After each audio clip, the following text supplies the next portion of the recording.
The Studio One remote makes navigating your song really quick and easy.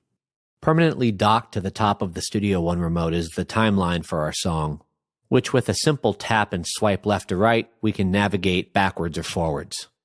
We can zoom in and out horizontally on the timeline by doing a 2-finger pinch and swiping outwards or inwards.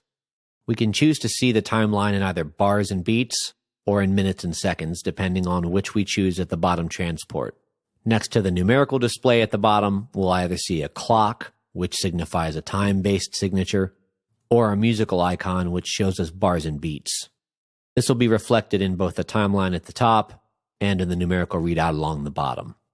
In the bottom left corner are hard-docked the undo and redo buttons. Directly to the right of the numerical readout is the marker and arranger section button. If we have arranger sections in our song or markers in our song, we can see them all here and instantly jump to any of them by simply tapping it. And if we want to add markers to our song directly from the Studio One remote, we can do that with the Add Marker button. All markers in our project will be displayed as vertical green lines in the timeline across the top, so we can always see from a distance exactly where we're going to be moving to with a marker.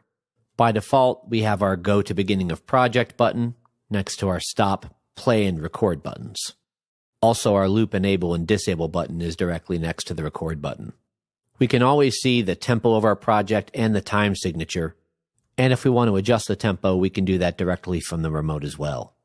We also have access to several of the functions of the Record panel, such as Record Replace Mode on and off, Record Takes to Layers on and off, Input Quantize on and off, Record Takes on and off, and Record Mix on and off.